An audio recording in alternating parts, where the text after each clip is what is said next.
ചില സിനിമയിൽ പോയി ഇന്നസെന്റ് അഭിനയിക്കും, നമുക്ക് തന്നെ അറിയാത് ഭയങ്കര കുഴപ്പമാണ്, ഒരു രക്ഷയില്ലാത്ത പടം. മുഷേട്ടൻ അറിയ കഥ. അപ്പോ നമ്മൾ ഇന്നസെന്റ് ചോദിക്കുക എന്തിനാ ഇന്നസെന്റ് ആ പടത്തിൽ മമ്മൂട്ടി മോഹൻലാലിനെ മുകേഷ് പടത്തിൽ വെച്ച് എന്റെ തല ഒരു സ്റ്റാമ്പ് സൈസിൽ അടിയിൽ വരും.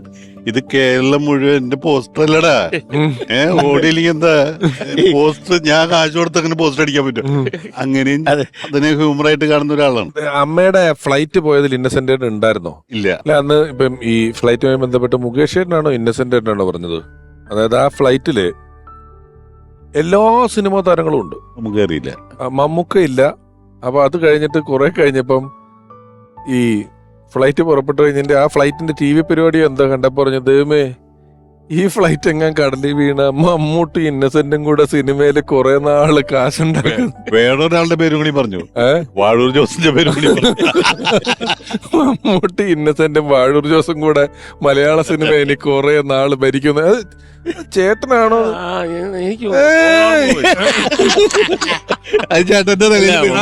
നമുക്ക് കോളേജ് കുമാരനായിട്ട് റോള്, റൗഡിയായിട്ട് റോള്, പൈസലായിട്ട് റോള്, വേറെ ആരും ഇല്ലല്ലോ.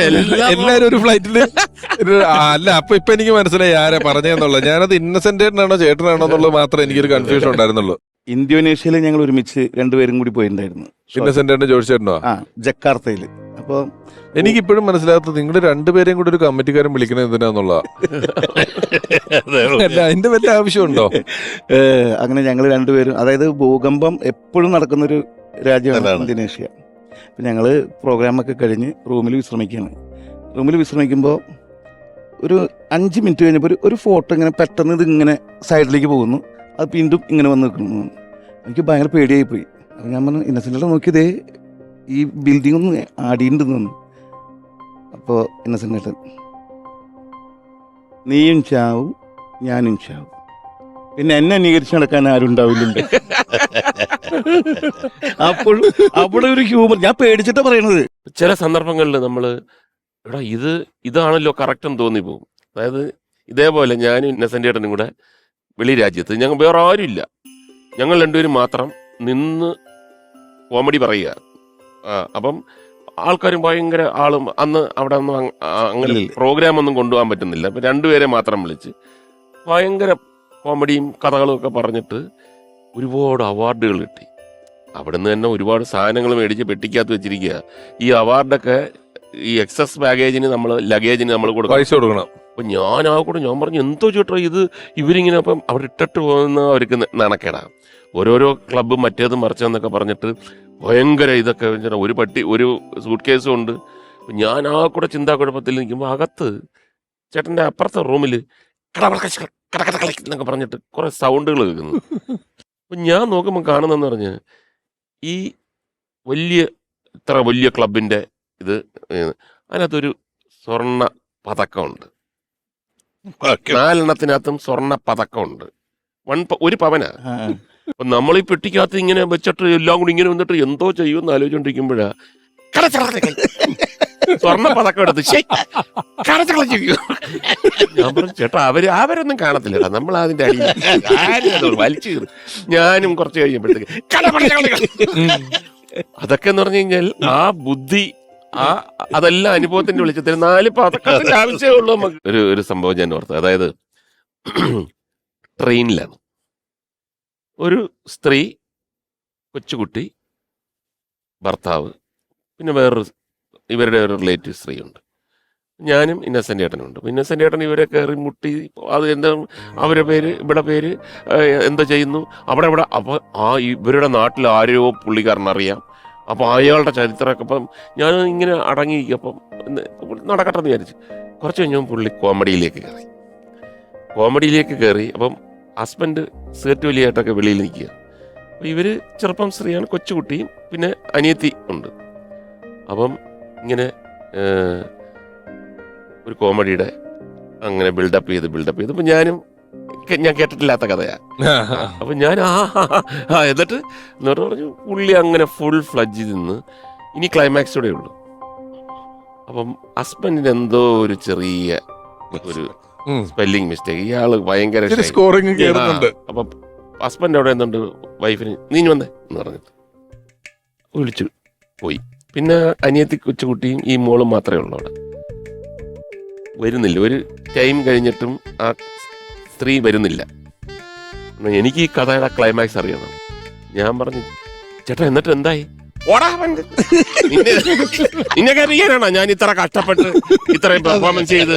ആ ക്ലൈമാക്സ് ഒന്നും ഇല്ല, പോയിന്റെ പാട്ട്. ഞാൻ ഞെട്ടിപ്പോയി, ദൈവമേ എന്റെയൊക്കെ ഒരു വില ഇത്രയുള്ള.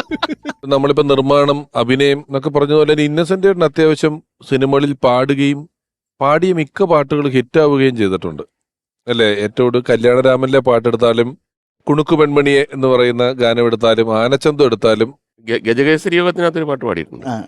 അതാ ആനച്ചന്തം, ഗണപതി മേളച്ചന്തം. സ്റ്റേജിലും പാടിയിട്ടുണ്ട് പുള്ളി. ആ സ്റ്റേജിൽ പാടിയിട്ടുണ്ട്. സ്റ്റേജ് ഷോയില് അദ്ദേഹം അവതരിപ്പിച്ച കഥാപ്രസംഗമൊക്കെ എത്ര നാളില് നിൽക്കുന്നതാണ്. അപ്പൊ നമുക്ക് ഒലയാൽ മേഞ്ഞൊരു അത് നമ്മള് അടുത്തൊരു ഷോയില് ലാസ്റ്റ് ഇന്നസെന്റ് നല്ല സജീവമായിരുന്ന സമയത്ത് റീപ്രൊഡ്യൂസ് ചെയ്യാനൊന്ന് ആലോചിച്ചു. ഇന്നസെന്റൻ പറഞ്ഞിട്ടാ അത് ഇപ്പോഴത്തെ ജനറേഷനെ ഏൽക്കുമെന്ന് സംശയം പറഞ്ഞ് നമ്മള് വിട്ടതാണ്.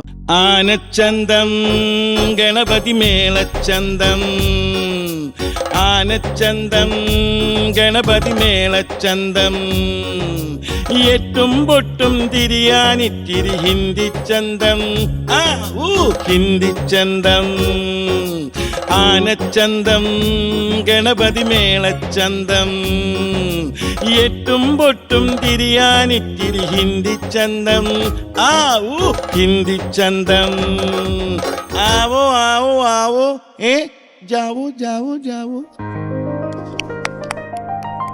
അപ്പം ജോഷി ചേട്ടാ, ഓക്കെ, നമ്മുടെ ഓർമ്മയിലെന്നും എന്ന ഈ പരിപാടിയിൽ ഈ ഒരു ഓണക്കാലത്തിന്റെയൊക്കെ തിരക്കുകളുടെ ഇടയിലാണെങ്കിലും വന്നതിൽ പങ്കെടുത്തതിൽ ഹൃദയപൂർവ്വം ഒരുപാട് നന്ദി അറിയിക്കുന്നു. അപ്പൊ ഒത്തിരി സന്തോഷം. ഈ ഓർമ്മയിൽ നിന്നും എന്ന് പറയുന്ന ഈ പ്രോഗ്രാമിൽ ഇന്നസെന്റിന്റെ കുറച്ച് ഓർമ്മകൾ പങ്കുവയ്ക്കാൻ സാധിച്ചതിൽ വലിയ സന്തോഷം. മാത്രമല്ല, ഞാൻ ജനിച്ച ഡേറ്റ്, അതായത് ഫെബ്രുവരി 28 തന്നെയാണ് ഇന്നസെന്റിന് ജനിച്ചത്. അപ്പൊ അതൊരു വലിയൊരു എന്താ പറയുക, ഒരു ഭാഗ്യമായിട്ട് ഞാൻ കരുതുകയാണ്. ഇത്രയും വർഷക്കാലം ഇന്നസെന്റിന്റെ ആ ഓർമ്മകൾക്ക് മുമ്പിൽ ഒരു പിടി പ്രണാമം. ഓക്കെ, ആയിക്കോട്ടെ ജോഷി ചേട്ടാ, താങ്ക് യു വെരി മച്ച്.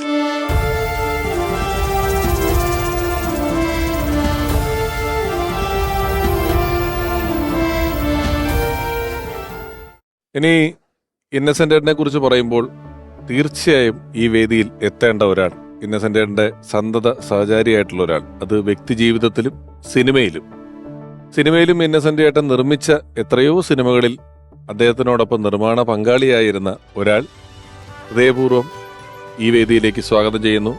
ചലച്ചിത്ര നിർമ്മാതാവ് ഡേവിഡ് കാച്ചപ്പള്ളി.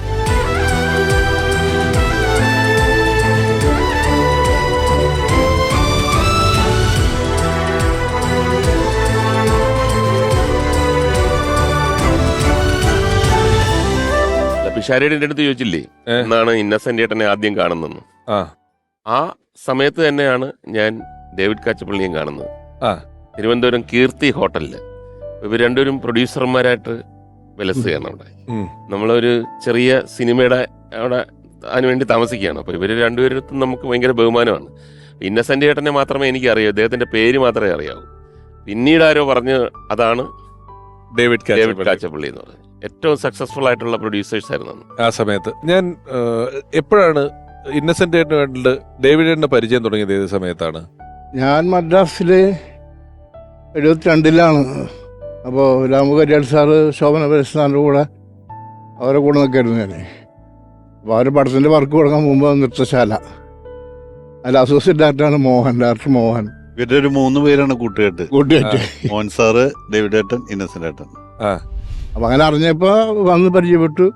അപ്പോൾ മോഹനെ കാണാൻ വേണ്ടി ഞാൻ ഉമാ ലോഡ്ജിൽ പോകാറുണ്ട്. ഉമാ ലോഡ്ജ് മദ്രാസിൽ നിന്ന് ഫേമസ് ഉമാ ലോഡ്ജാണ്. അവിടെ വെച്ചാണ് മോഹൻ പരിചയപ്പെടുത്തുന്നത് ഇന്നസെന്റിനെ. ഇനി ഞങ്ങളുടെ കാരനാണ്. സന്തോഷമായി സംസാരിച്ചു. പിന്നെ ഒരു അടുപ്പം കൂടുതൽ വന്നു ഞങ്ങൾ തൃശ്ശൂർ. ഇത് ഏത് വർഷമായിരിക്കും ഏകദേശം? 72. എപ്പോഴാണ് ഇന്നസെന്റായിട്ട് കൂടി ഒരു നിർമ്മാണം തുടങ്ങാൻ തുടങ്ങി? അത് ഞങ്ങൾ പിന്നെ അവിടെ നിന്ന് അങ്ങോട്ട് 72 കഴിഞ്ഞിട്ട് പിന്നെ നെല്ല് ഷൂട്ടിംഗ് നേരത്ത് കാര്യമായിട്ട് സാറിൻ്റെ പടത്തില് ഇന്നസെന്റ് ഞാൻ കൂടി പ്രൊഡക്ഷൻ പറിക്കാൻ വേണ്ടിയിട്ട് അഭിനയിക്കാൻ വന്നിരിക്കുകയാണല്ലോ. അതിൽ അഭിനയിക്കാൻ വന്നിട്ട് 40 ദിവസം ഫുഡ് അടിച്ച് ഇരുന്നല്ലാണ്ട് കഥാപാത്രമൊന്നും കിട്ടിയിട്ടില്ല. അവസാനം ഒരു ഗ്ലാസ് ചായ ചോദിക്കുന്ന ഷോട്ട് മാത്രമുള്ള പടത്തില്. എന്നാലും അവൻ പറഞ്ഞു സമാനം 40 ദിവസം ഫുഡ് അടിച്ചില്ലോ, സ്വസ്ഥമായിട്ട്